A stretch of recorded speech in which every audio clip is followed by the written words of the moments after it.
Bonjour tout le monde, bienvenue dans cette nouvelle vidéo sur la chaîne YouTube de Cryptost. On est lundi et donc évidemment c'est l'heure d'un nouvel épisode du Récap Crypto et c'est l'heure ensemble de faire le point sur toutes les principales actualités du marché crypto. Au programme cette semaine on va parler de l'un des plus gros hacks de l'histoire des cryptos. Ça a eu lieu ce matin même, je vous expliquais tout ce qui s'est passé. On parlera aussi de MTGOX, ça fait longtemps qu'on n'en a pas parlé sur cette chaîne YouTube.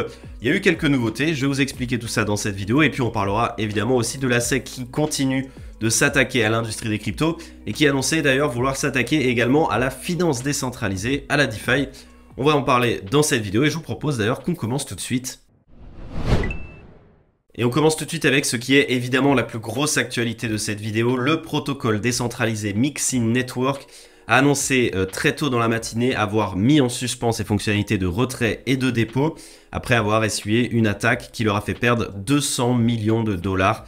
C'est le 6e plus gros hack de l'histoire des cryptos. Alors ce qu'il faut savoir, c'est qu'au moment où je tourne cette vidéo, on n'a pas beaucoup plus d'informations sur cette affaire. L'entreprise n'a pas encore véritablement communiqué, si ce n'est par le biais d'une publication sur Twitter qui d'ailleurs explique que l'hébergeur de données serait potentiellement mis en cause. Je cite, au matin du 23 septembre 2023, heure de Hong Kong, la base de données du fournisseur de services cloud de Mixin Network a été attaquée par des pirates informatiques, entraînant la perte de certains actifs sur le réseau principal. Et vraisemblablement, ce seraient les services de Google Cloud qui auraient été visés et ça a amené pas mal de moqueries sur les réseaux sociaux, certains pointant du doigt l'ironie qu'un service qui se dit décentralisé se retrouve victime d'une telle attaque à cause d'un autre service qui lui est véritablement centralisé. Comme je le disais tout à l'heure, ce hack devient donc le 6e le plus important de l'histoire des crypto-monnaies et particulièrement de la finance décentralisée, puisqu'on exclut évidemment tout ce qui est plateforme d'échange centralisée, juste devant Euler Finance avec 196 millions de dollars, un hack qui avait eu lieu en mars dernier. On enchaîne avec une actualité qui devrait décevoir les principaux concernés et peut-être vous si vous en faites partie.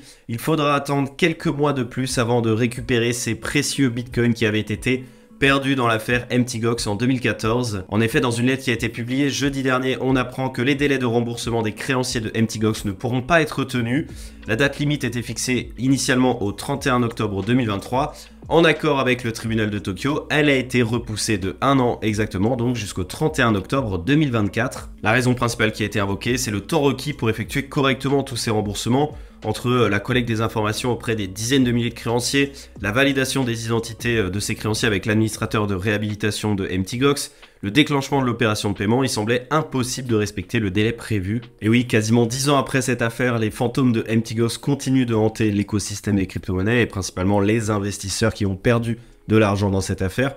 Parce que oui, pour ceux qui ne le savent pas, MTGOX c'était une plateforme d'échange de crypto-monnaies qui a été fondée en 2011 et qui est rapidement devenue l'une des plus importantes avec pratiquement 70% des volumes journaliers de Bitcoin avant de s'effondrer en 2014 à cause de la disparition de quasiment 800 000 bitcoins qui appartenaient aux clients. Une affaire qui a pris énormément de temps à se dénouer et dont on n'a toujours pas d'ailleurs tous les tenants et les aboutissants. Si vous voulez en savoir plus sur cette affaire, et notamment sur le fondateur de MTGOX, Marc Harpelès, qui est un Français expatrié au Japon, je vous invite à consulter notre vidéo dédiée à ce sujet. Le lien s'affiche quelque part en haut de l'écran. N'hésitez pas à la consulter, c'est véritablement très intéressant. On enchaîne en parlant de la Securities and Exchange Commission, la SEC, le gendarme boursier américain. C'était l'un des principaux sujets des derniers épisodes du Récap Crypto avant l'été. C'est toujours le cas. La SEC ne semble décidément pas prête à abandonner l'affaire contre l'industrie des cryptos.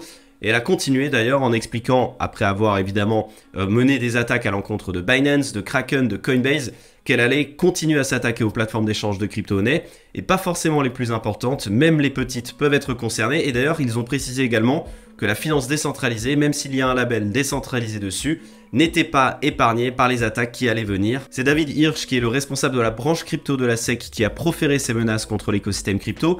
Il a expliqué que l'entité, peu importe sa taille, peu importe le service qu'elle propose, si elle ne répond pas à ses obligations envers la SEC, elle sera poursuivie en justice tout simplement. Il a également précisé, c'est ce que je vous disais tout à l'heure, que la finance décentralisée, bien qu'elle soit décentralisée sur le papier, elle n'est pas exempte des attaques de la SEC.